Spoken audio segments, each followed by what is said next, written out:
Bismillahirrahmanirrahim. Assalamualaikum warahmatullahi wabarakatuh. Waalaikumsalam warahmatullahi wabarakatuh. Alhamdulillahirabbil alamin. Wassalatu wassalamu ala asrafil anbiya'i wal mursalin. Habibana wa nabiyyana wa sayyidana Muhammadin sallallahu alaihi wasallam wa ala alihi wa ashabihi wa man tabi'ahum bi ihsanin ila yaumiddin wa ba'd. Qala Allah Ta'ala fi kitabihil karim. A'udzu billahi minasyaitonir rajim. Bismillahirrahmanirrahim. Al-haqqu mir rabbika fala takunanna minal mumtarin. Waqala aidan wa qulil haqqu mir rabbikum faman syaa'a falyu'min wa man syaa'a falyakfur. Waqala ya ayyuhan nas qad ja'akum burhanum mir rabbikum wa anzalna ilaikumun nuram mubina. Waqala Rasulullah sallallahu alaihi wasallam rawahul Bukhari wa Muslim kullu mauludin yuladu alal fitrah. Waqala ala wa inna fil jasadil mudghah idza salahat salahat jasadu kulluh wa idza fasadat fasadat jasadu kulluh ala wahiyal qalb. Amma ba'd asdaqal hadis kitabullah wa khairal huda huda nabiyyu sallallahu alaihi wasallam wa aidan asar minal ulama al hikmatu dolatul mu'min ya'khuduha ida wajadaha wa qala al ilmu dolatul mu'min kullama asaba minhu syai'an hawahu wa batagha dolatan ukhra.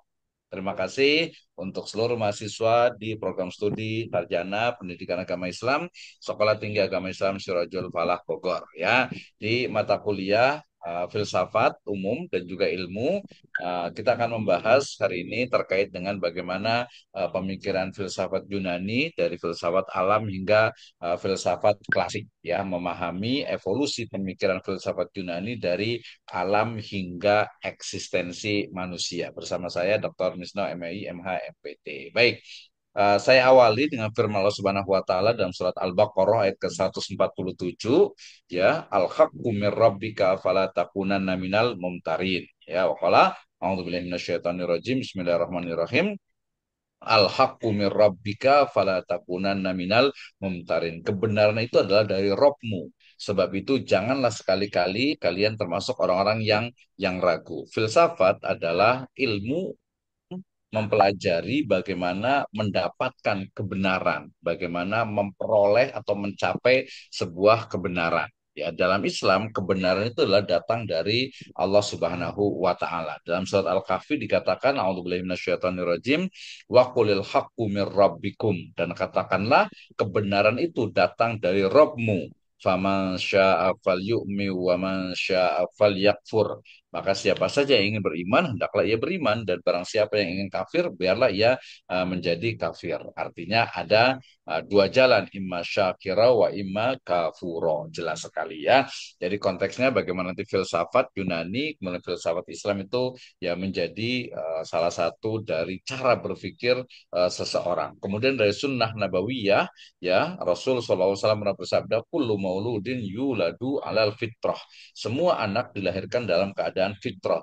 Fa'abuahu yuhawidanihi au yunasironihi au yumajisanihi. Ya, orang tuanya lah yang menjadikan dia itu Yahudi, Nasrani ataupun Majusi. Ini menunjukkan bagaimana fitrah education learning atau fitrah education system itu menjadi hal yang juga kita perlu gali. Salah satunya adalah bagaimana fitrah ini menjadi dasar yang kemudian dikembangkan dengan berbagai pemikiran. Kemudian terkait dengan tadi filsafat yaitu berpikir, maka dalam Islam riwayat Bukhari dan Muslim dikatakan ala wa inna fi jasadil mudghah ya. Ingatlah pada jasad ini, pada jiwa apa pada diri manusia itu ada segumpal daging. Idza salahat salahal jasadu kulluh, ya apabila dia baik maka akan baik semuanya. Wa idza fasadat fasadat jasadu kulluh, ya, dan juga jika dia rusak maka rusak semuanya, ala wahiyal qalb ya, bahwa segumpal darah itu ya adalah hati ya, segumpal daging ya. Segumpal darah, segumpal daging itu adalah hati ya. Maknanya bahwa hati itu memiliki sesuatu, memiliki posisi yang sangat urgen, sangat penting ya bahkan ya. Karena dia menjadi adalah raja bagi jasad ini. Nah, hati yang mana, qalb yang mana, itu bisa kita diskusikan. Baik, kemudian asar ulama terkait dengan pembahasan hari ini dikatakan ya, ada Said bin Abi Burdah mengatakan bahwa al-hikmatu dhalatul mu'mini ya'khuduha ida wajadaha.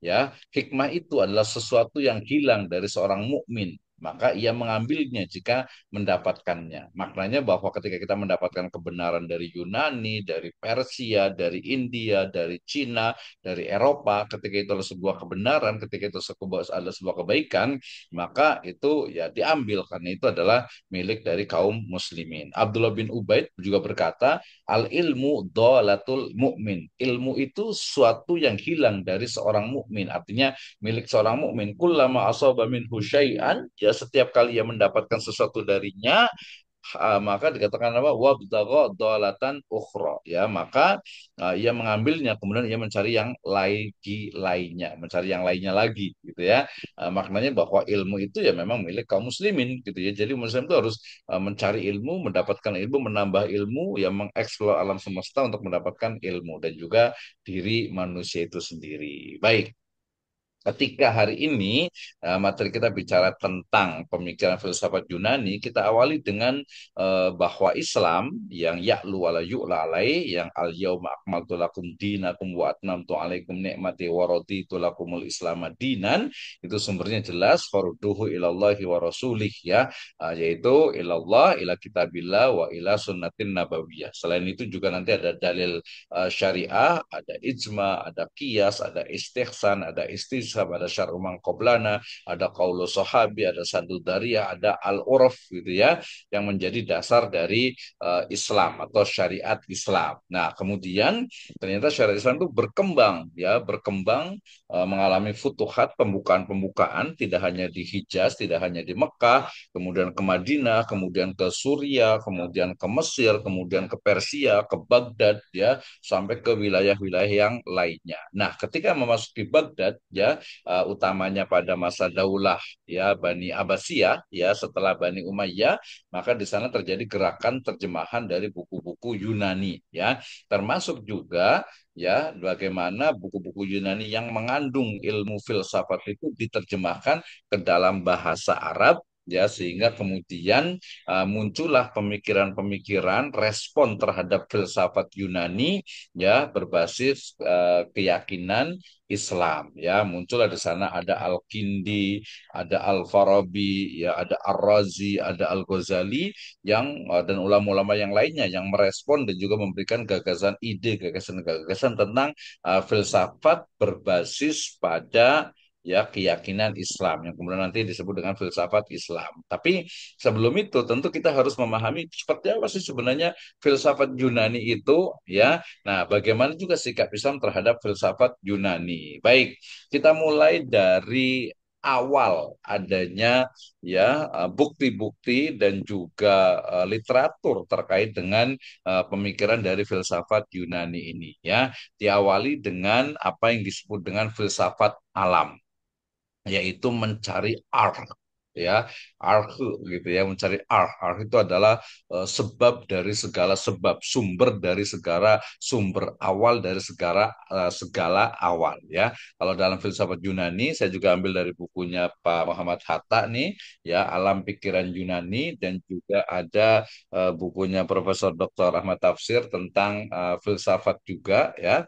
Nah, nanti kita akan tunjukkan juga. Nah, itu bicara tentang bagaimana filsafat Yunani ini diawali memang dengan ya, yang paling pertama itu adalah Thales ya. Thales jadinya jadi Bogor ini Thales ya.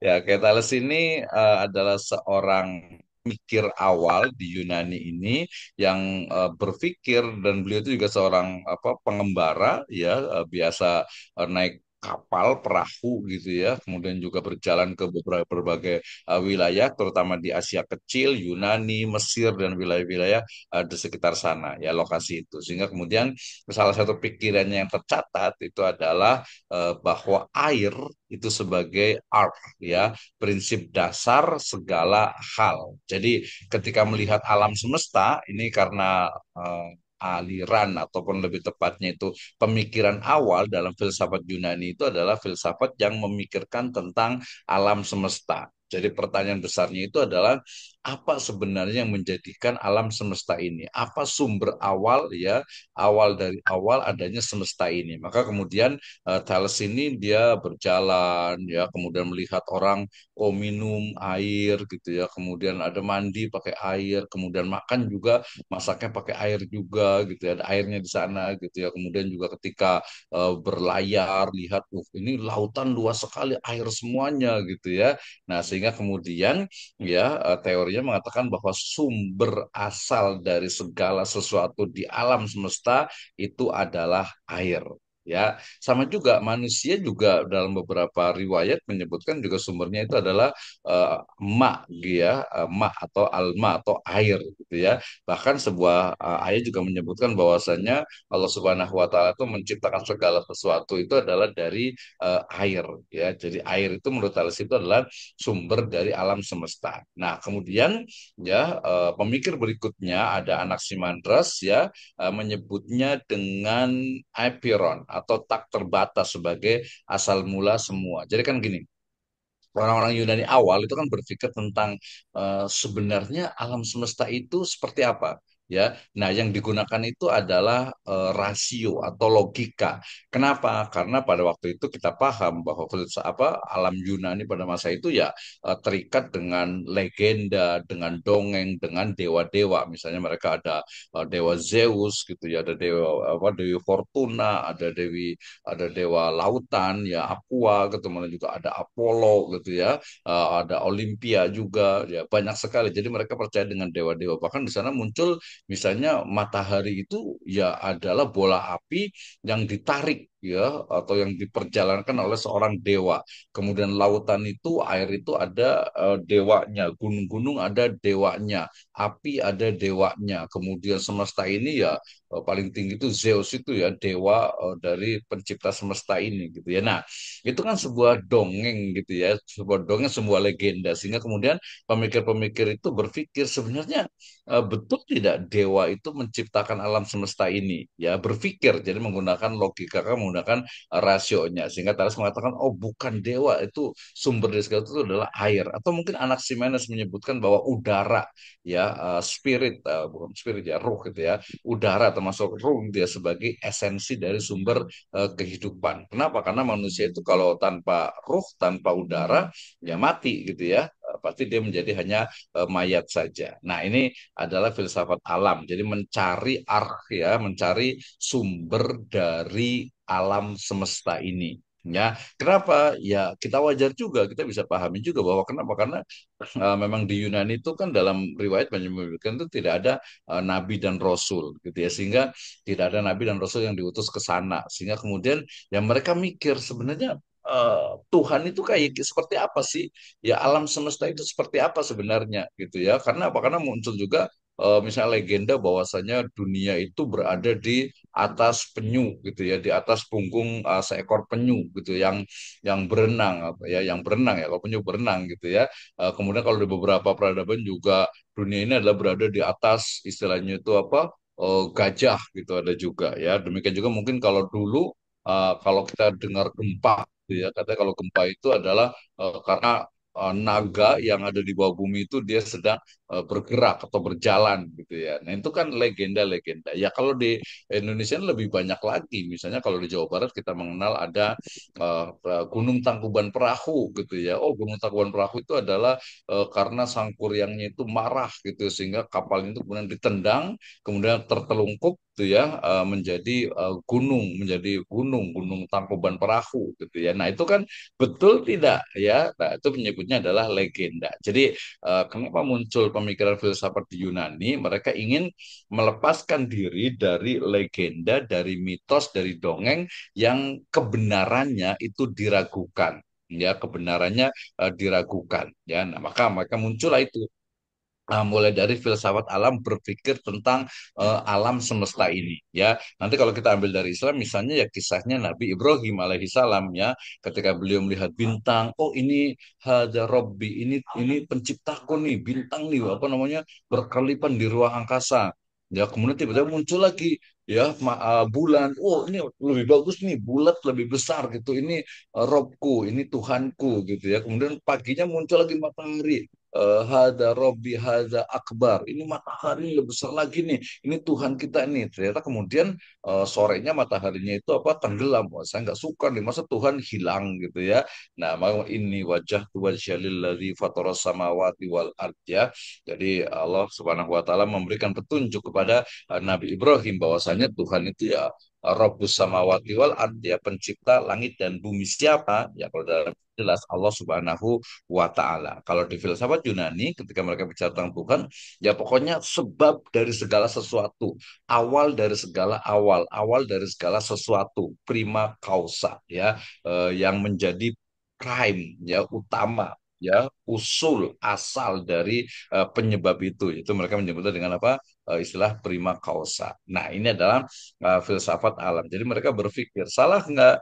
Ya sebagai manusia mereka tidak salah. Mereka ingin keluar dari dongeng, dari legenda yang belum tentu kebenarannya, mencari sebuah kebenaran dengan akal logikanya. Ya sayangnya memang akal logika mereka itu tidak dibimbing oleh wahyu. Nah, bedanya di situ. Oke.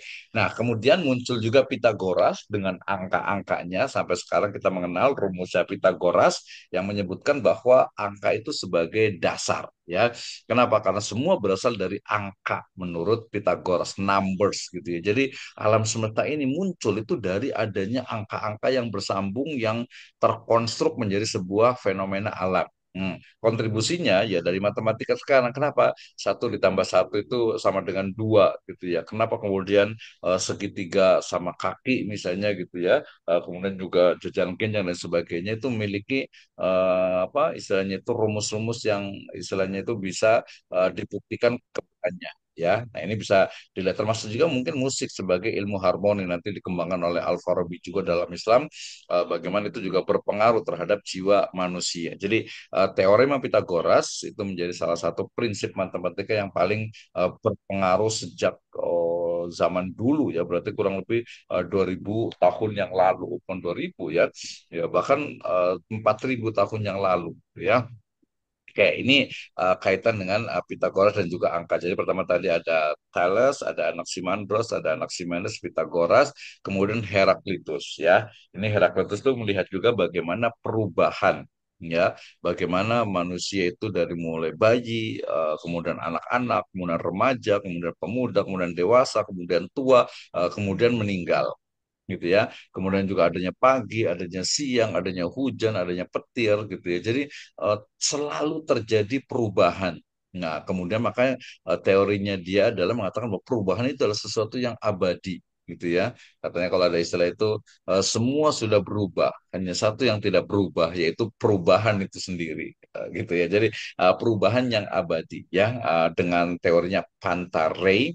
Jadi segala sesuatu mengalir dan berubah terus menerus. Nah, ini ketika kita bicara tentang perubahan, maka kemudian apakah perubahan itu akan ada akhirnya gitu ya? Apakah ada akhirnya atau mungkin dia hanya siklus saja, siklus terus menerus gitu ya. Nah, kemudian menurut Heraklitus itu bahwa api itu menjadi simbol kekal dari perubahan dan juga transisi. Ini menarik gitu ya. Kenapa orang-orang Majusi itu menyembah api misalnya? Karena api itu dianggap sebagai sumber kehidupan, ya kan? Api itu sumber kehidupan. Tanpa api, ya manusia itu tidak akan bisa hidup ya tanpa matahari. Ya masih ada orang yang menyembah juga matahari. Tanpa matahari, ya tidak akan ada dunia ini. Ya, gitu ya. Walaupun kita dalam Islam yang jelas ya matahari, api itu kan diciptakan oleh Allah Subhanahu wa taala. Nah, kemudian ada logika harmoni ya. Jadi perubahan terjadi dalam keseimbangan yang teratur. Ya, alam semesta ini tuh tercipta dengan keteraturan ya. In English maybe the great proportion. Jadi proporsi agung. Jadi adanya matahari, adanya bulan, adanya galaksi gitu ya, adanya tata surya ya itu adalah bagian dari harmoni yang memang ada dengan sendirinya. Jadi ada sudah teratur gitu ya. Nah ini jadi apa? Satu hal yang memang perlu kita perhatikan. Jadi gimana nih logika harmoni itu seperti apa sebenarnya? Jadi kalau ukurannya itu adalah logika, tentu saja itu nanti akan masing-masing berbeda. Sebenarnya bukan berbeda secara logiknya, tetapi logika yang memang dipengaruhi ya logika seperti logika pada diri manusia yang dipengaruhi oleh banyak hal ya baik itu lingkungannya, masyarakatnya, ya orang-orang dekatnya dan lain sebagainya termasuk pengalaman pribadinya. Oke. Kemudian di sini ada Parmenides ya yang bicara tentang realitas itu abadi. Sebelumnya itu bicara tentang perubahan yang abadi. Jadi di dunia ini menurut mereka itu ya akan terus terjadi perubahan. Nah, perubahan itu bisa jadi akan berulang kembali. Makanya ada istilah itu sejarah itu berulang kembali gitu ya. Nah, hanya mungkin sisi-sisi lainnya itu suka berbeda gitu. Ini Heraklitus. Sementara Parmenides itu menyebutkan realitas yang abadi. Ya, artinya apa? Realitas itu tetap. Ya, ini berbeda dengan sebelumnya kan ya. Jadi realitas itu jadi pertama realitas nyata, fakta, fenomena yang ada itu sebenarnya apakah dia terus berubah atau dia abadi ya. Nah, kenapa? Karena realitas tetap itu menurut Parmenides ini adalah yang tidak artinya itu yang dia itu tidak berubah ya tidak berubah tetap gitu ya dan ada misalnya ada dan tidak ada jadi bicara tentang eksistensi dan juga ketiadaan jadi adanya adalah ketiadaan tidak adanya itu adalah adanya oh jadi agak pusing dikit gitu ya tapi itu berpikir tentang sebenarnya ada nggak sih oh iya ada tapi adanya itu tiadanya itu ada. Nah, nanti mungkin pada contoh-contoh tertentu kita bisa memahaminya kemudian yang menarik juga dari Parmenides itu adalah tentang metafisika. Metafisika, fisika, fisik gitu. Sesuatu yang bisa dicerna oleh panca indera. Meta, sesuatu yang di atas fisik. Berarti sesuatu yang tidak bisa dicerna oleh panca indera. Ya, ini bicara tentang mendasar pada konsep keberadaan yang abadi. Ya, ini contohnya paling mudah ya diri kita sendiri manusia. Apakah manusia itu adalah makhluk abadi? Ya, dari perspektif jiwa atau spirit, iya, manusia itu adalah makhluk abadi. Kenapa? Karena manusia itu tidak mati, gitu ya. Yang mati itu adalah hanya jasadnya, sementara spiritnya, ruhnya, dia akan hidup, ya, bahkan tidak akan pernah mati. Ya, ruhnya itu tidak pernah mati, ya. Bahkan kalau dalam keyakinan Islam juga sama. Keyakinan Islam itu ya surga atau neraka itu kan nanti terus itu tidak akan ada kematian bahkan kematian sendiri yang nanti akan mati gitu ya nah ini menjadi hal yang menarik jadi betul-betul memang abadi ya yang ada sesuatu yang abadi pada masing-masing dimensi dalam apa yang ada di alam semesta ini jadi realitas yang abadi sesuatu yang sebenarnya abadi cuman kadang di mata manusia itu seolah-olah itu apa berbeda misalnya kebahagiaan itu mestinya itu tidak tercampur dengan kita sebut dengan apa ya dengan hawa manusia gitu ya jadi kalau kita belajar mestinya itu kita itu bahagia ya kan ya mestinya kita bahagia nah kalau ada yang belajar atau ada yang kuliah itu tidak bahagia tersiksa apalagi ya menjadi beban nah itu berarti salah kuliahnya ya salah belajarnya kenapa yang namanya belajar, bahkan semua aktivitas mestinya itu membuat kita itu bahagia. Kenapa?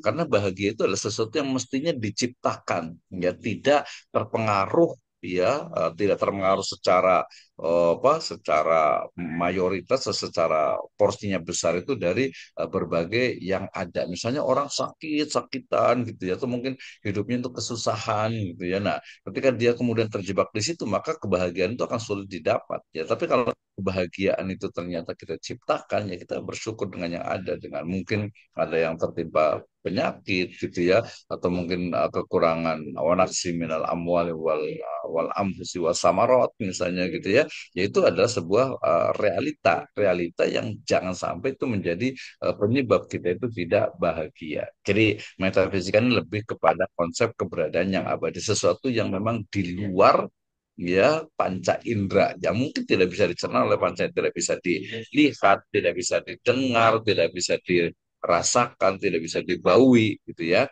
Itu adalah Parmenides ya. Kemudian tadi dari filsafat yang sifatnya alam semesta gitu ya, kemudian berubah atau bukan berubah ya, artinya mengalami perkembangan kepada diri manusia ya. Nah, sehingga kemudian dari transisi ke filsafat klasik ini kemudian mengarahkan kepada manusia sebagai fokusnya. Makanya nanti disebut dengan apa? Filsafat manusia, human philosophy. Kalau tadi kan nature philosophy, jadi filsafat alam kemudian ke filsafat manusia. Kenapa filsafat manusia? Ya ini karena terjadi memang pergeseran fokus di mana di generasi awal filosof-filosof Yunani itu bicara tentang alam semesta, memikirkan tentang alam semesta, ya kemudian di fase berikutnya, ya filosof-filosof berikutnya itu berpikir tentang manusia itu sendiri. Kenapa manusia itu ada di alam semesta ini? Ya dari mana dia berasal? Apa dimensi-dimensi yang ada pada diri manusia? Kemudian setelah dunia itu manusia itu akan kemana? Itu adalah filsafat dari manusia. Ya, ini terutama nanti dikembangkan oleh kaum sofis ya.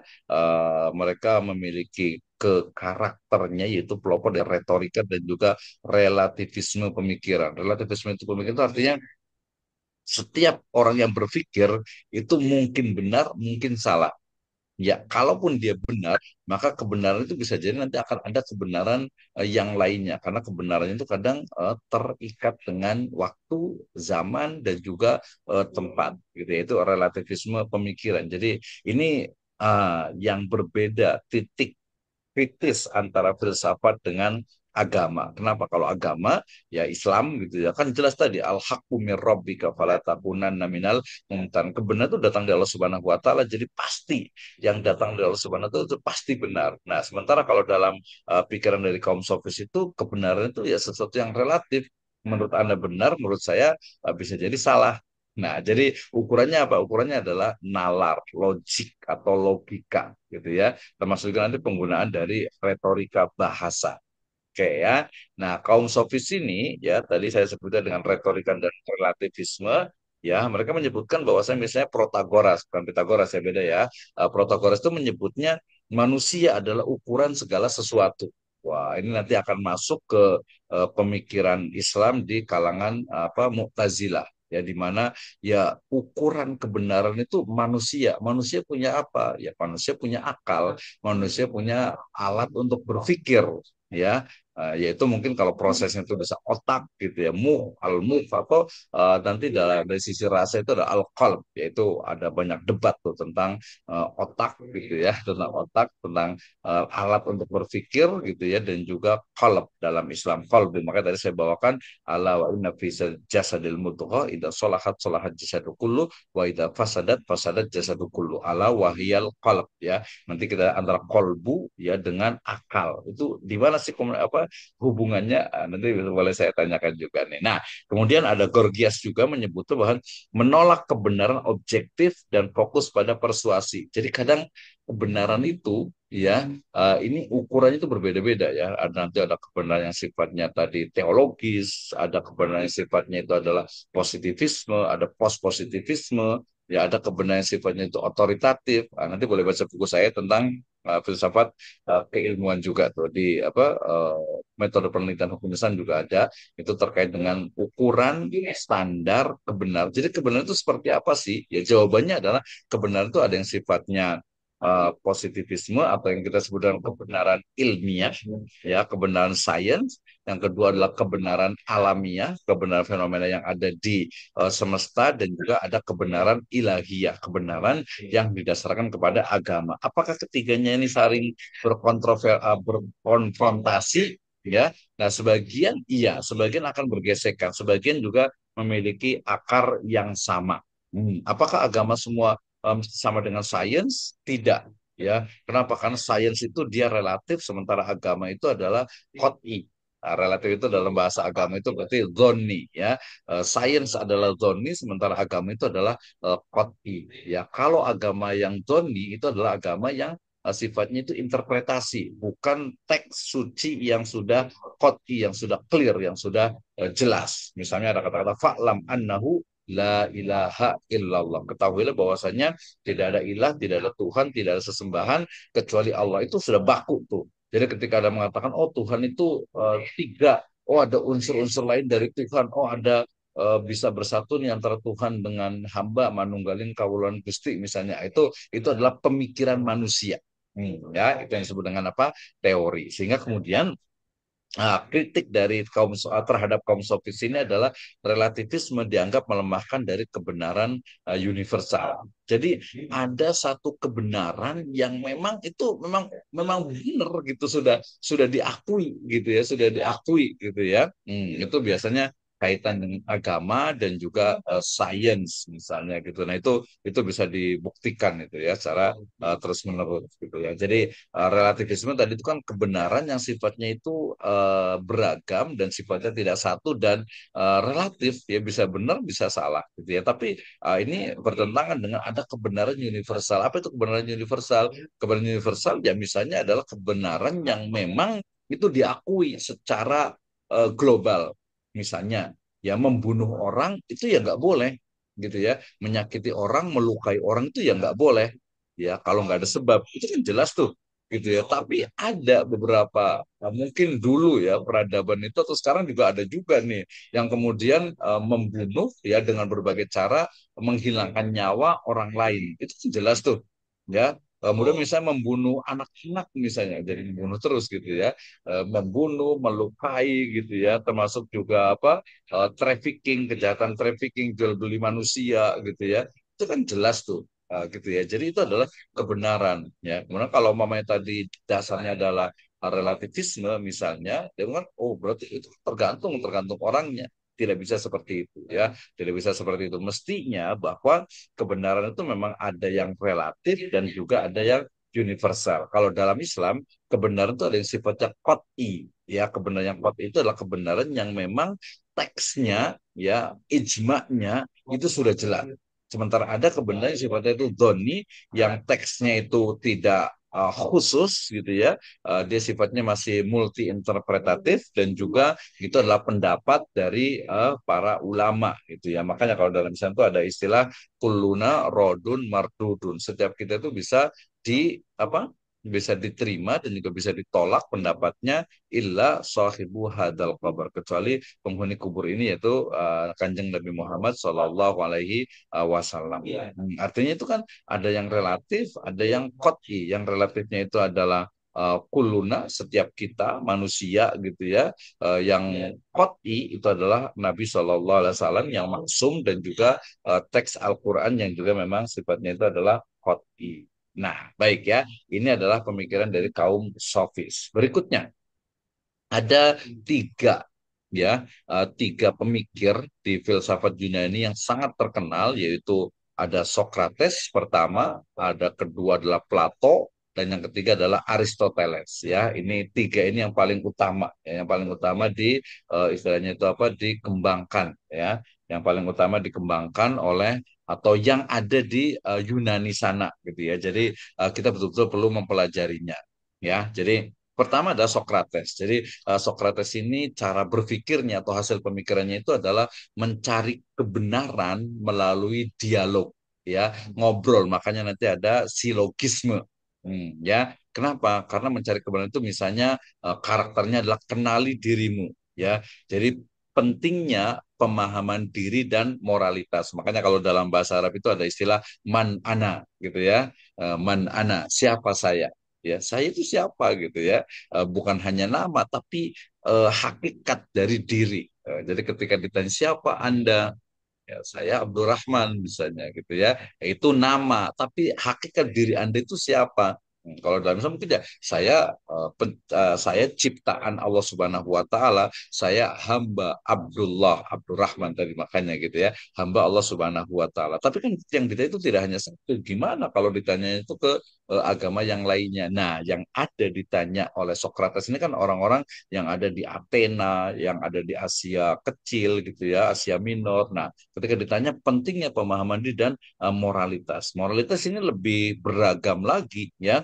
Misalnya orang-orang yang menganggap bahwasannya apa pernikahan itu tidak penting gitu ya. Yang penting saling komitmen, tidak perlu tercatat dan sebagainya. Nah, itu nanti bisa juga tentang moralitas. Apalagi kalau bicara tentang atribut simbol itu lebih beragam lagi gitu ya. Nah, jadi lebih kepada bagaimana mengenali diri dan juga standar moralitas. Oke. Kemudian ada metode dialektika tadi yang saya sebutkan ya, makanya ada silogisme itu. Jadi dialog untuk menyingkap kebenaran universal. Jadi Socrates ini mengkritik tadi kalangan sofis yang mengatakan bahwasanya kebenaran itu adalah apa? Disebutnya itu dengan relatif. Makanya disebut dengan apa?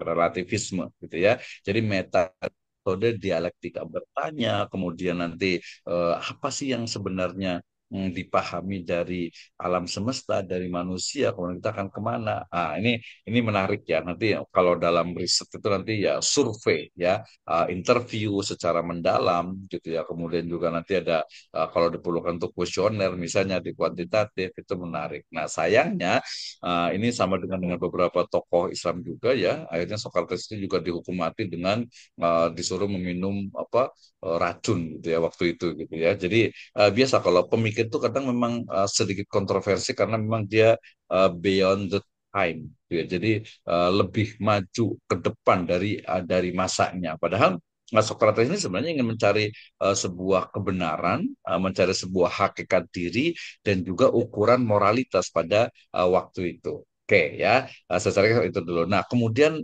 berikutnya ada muridnya yaitu Plato ya, karena ada Platonisme ya, yang ide terbesarnya dari Plato ini adalah teori tentang idea ya, jadi alam idea, bukan ide dalam bahasa Indonesia ya, agak-agak mirip lah ya, tapi alam idea ini sebenarnya alam di mana kesempurnaan itu ada, keadilan itu dapat diwujudkan, kebahagiaan dan juga hal-hal yang memang ideal. Mungkin lebih tepatnya bisa diterjemahkan ke alam ideal gitu ya. Makanya nanti ada teorinya tentang ideal state atau negara ideal. Nah, teori ide ini sebenarnya dunia ide itu adalah realitas sejati dan juga abadi. Jadi yang ada sekarang ini adalah fata morgana gitu ya. Yang diharapkan itu adalah sesuatu yang sifatnya itu abadi, kemudian juga benar adanya sejati. Tapi dia tidak pernah betul-betul terwujud ya, misalnya dalam konteks satu negara misalnya gitu, kita kan inginnya itu adalah apa, baldatun toyibatun warobun ghafur gitu kan ya, agama yang toyib ya, kemudian juga diridhoi Allah Subhanahu wa taala, gemah ripaloh nawi lah gitu ya. Nah, itu kan itu adalah alam ideal negara ideal gitu ya. Nah, sementara hakikatnya tidak seperti itu, banyaknya korupsi, kolusi, nepotisme, ya kejahatan-kejahatan yang memang apa terstruktur. Nah, itu kan fenomena gitu ya. Jadi ini lebih kepada teori idea. Nah, alegori dari idea ini disebut dengan apa? Menggambarkan persepsi dan juga kenyataan manusia. Jadi persepsi manusia itu ingin bahagia, tapi faktanya kehidupannya itu penuh dengan cobaan. Nah, gitu ya. Jadi melihat oh harusnya ideal itu seperti ini, tapi faktanya seperti ini, gitu ya. Jadi sama juga ketika bicara tentang human, ketika bicara tentang manusia, sama juga ketika bicara tentang negara.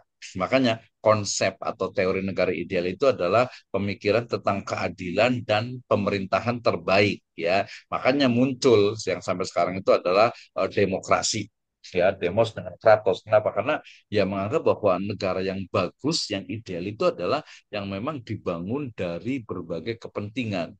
Berkepentingan maksudnya itu adalah kebaikan yang bisa dimanfaatkan oleh seluruh warga negara. Sayangnya kalau kita paham ya konsep dari demokrasi itu kan memang istilahnya itu suara dari rakyat. Nah, tadi sayangnya itu adalah rakyat yang dimaksud itu hanya rakyat merdeka yang ada yang menjadi istilahnya itu warga negara yang sah pada waktu itu. Sementara budak atau mungkin juga orang-orang yang stratanya itu tidak sampai ke warga negara itu dia tidak diikut sertakan. Nah, itu kan ada beda tuh dengan demokrasi yang kita pahami sekarang ini. Demikian juga konsep dari one man one vote misalnya itu juga menjadi kontroversi juga ya, tapi intinya alam ID-nya Plato ini dia berkaitan dengan manusia, alam semesta, negara, masyarakat gitu ya, ideal yang memang hanya ada di alam pikiran. Oh, harusnya begini-begini. Ya mungkin kalau dalam konteks manajemen sekarang itu ya visi ya,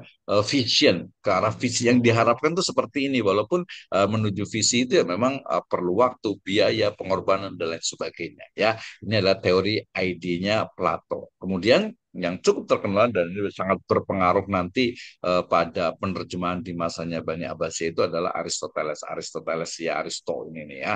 Jadi dia menggunakan logika dan observasi empiris. Ini menarik. Tadi saya katakan bahwasanya kenapa para filosof itu muncul, filsafat di Yunani itu karena memang Yunani hidup di alam di mana keyakinan terhadap dewa-dewa itu ya menjadi agama resmi gitu ya, agama resmi gitu ya. Artinya harus ada dewa Zeus, ada dewa Olympus, ada dewa Aqua, ada dewa Fortuna gitu ya, ada dewa penjaga apinya, penjaga airnya, lautannya, gunungnya, ada yang memberikan keberuntungan, ada yang membuat kerusakan dan lain sebagainya. Itu sebuah fakta gitu ya. Nah, kemudian para filosof itu berpikir kayaknya bukan itu deh.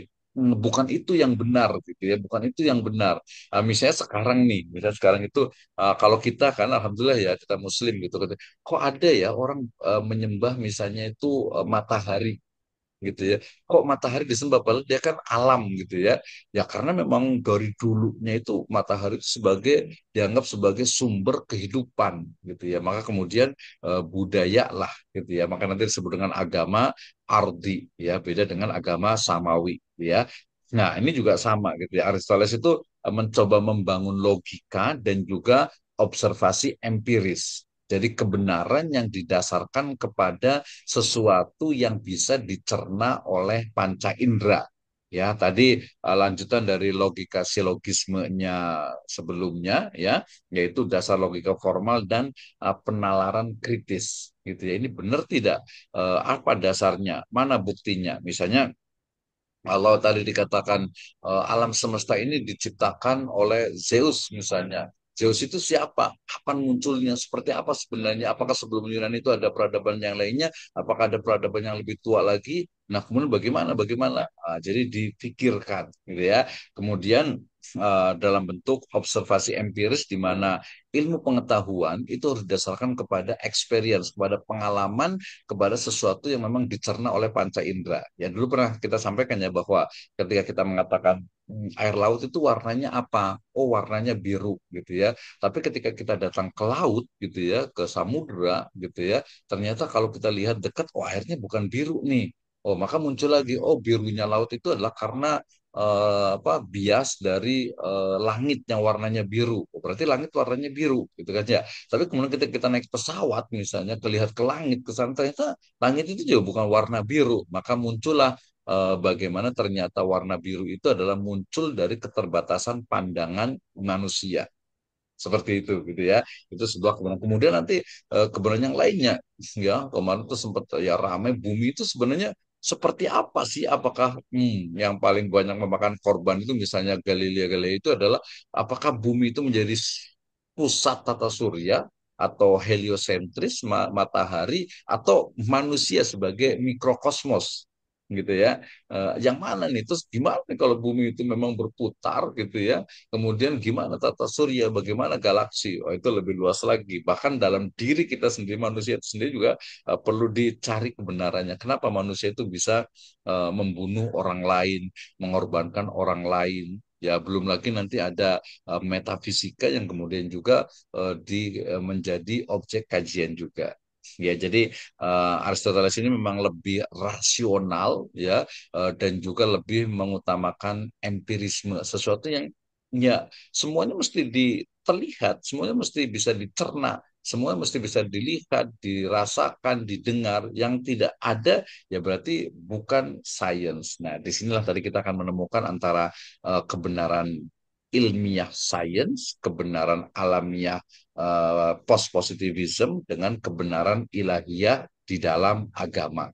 Nah, ini menarik kalau menurut saya itu ya. Nah, kalau Aristoteles ini biasanya ilmu yang berkembang itu dari sisi biologi, fisika, termasuk etika dan politik gitu ya. Kan kelihatannya yang empiris-empiris, yang etika, yang empiris gitu ya. Ketika misalnya secara biologis, misalnya biologi, oh manusia itu, tapi nyambung juga dengan tadi filsafat-filsafat sebelumnya. Manusia itu tercipta dari ya orang tuanya, neneknya, terus ke ujung. Siapa nih, ada nggak sih ujungnya?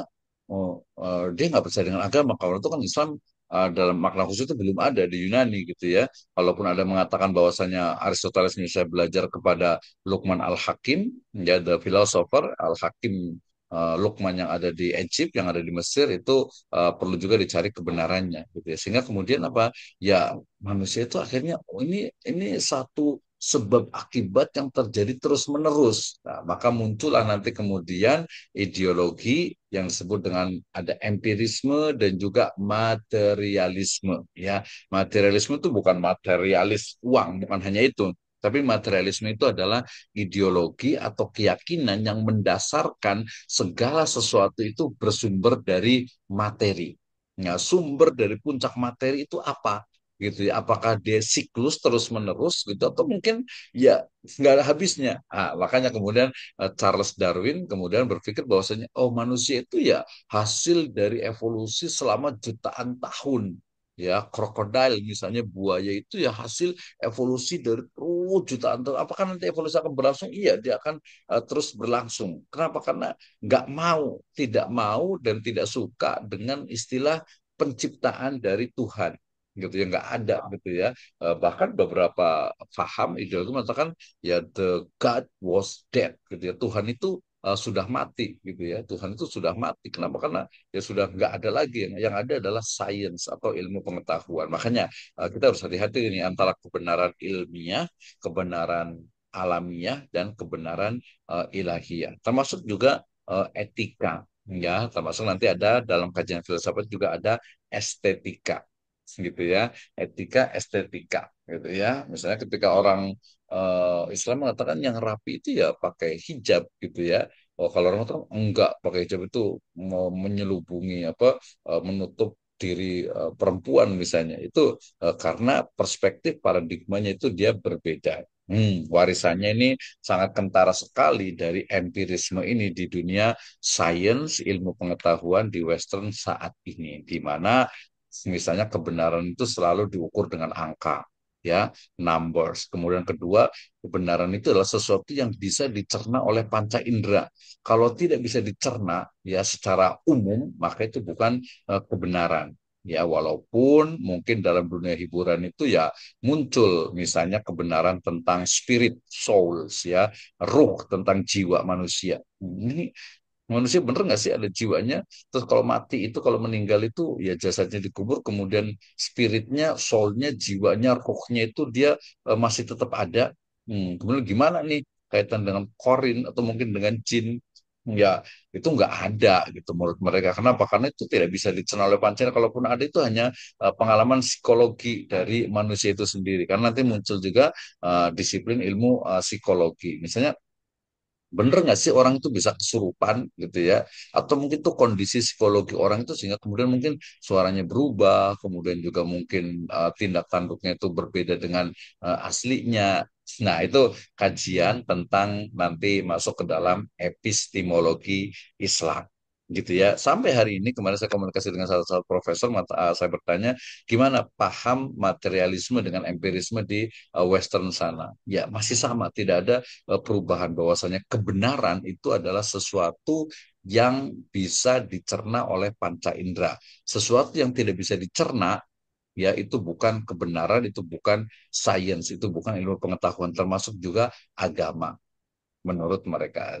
They said, ya seperti itu. Oke, kemudian dari sini kita bisa mempelajari tentang oh ternyata berbeda ya dari apa yang dipahami dari filsafat Islam itu sendiri, bahwasanya karakter dari filsafat Islam itu adalah kebenaran itu datang dari Allah Subhanahu wa taala, al-haqqu mir rabbika fala takunanna minal mumtarin, kebenaran yang mutlak, yang qat'i. Adapun kebenaran yang sifatnya itu zonni, sains, ilmu pengetahuan itu bisa dipelajari tanpa mengesampingkan ya dari kebenaran agama itu sendiri. Nah, hasil dari pelajaran atau mata kuliah topik hari ini adalah kita mempelajari tentang bagaimana ya para pemikir filosof dari Yunani mereka itu mencari sebuah kebenaran, tetapi kemudian karena tidak dibimbing oleh wahyu, akhirnya mencari kebenarannya sendiri.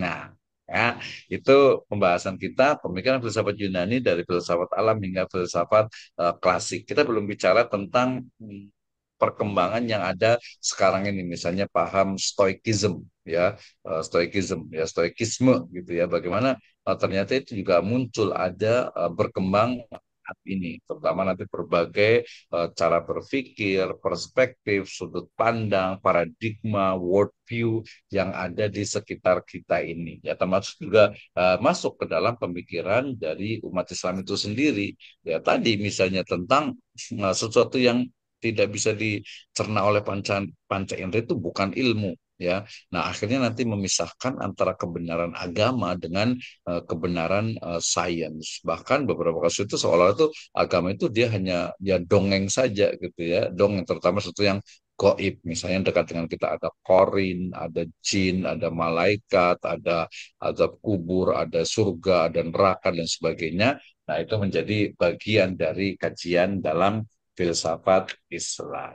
Baik ya, jadi filsafat itu mempelajari tentang ontologi, eksistensi dari manusia, alam semesta dan Tuhan, kemudian epistemologi, bagaimana sumber dari ilmu pengetahuan, bagaimana mendapatkan ilmu pengetahuan, apa ukuran kebenaran, dan juga mempelajari tentang aksiologi, bagaimana implementasi dari nilai-nilai yang dipahami dalam bentuk etika, estetika, moral, dan juga karakter bagi manusia. Nah, itu yang kita bisa jelaskan pada kesempatan kali ini. And after this, we can discuss about our subject. Our topic is the Greek philosophy. Baik, terima kasih. Saya persilahkan untuk yang bertanya ada Fahmi Ilyas. Silahkan nih, gimana kabarnya Fahmi?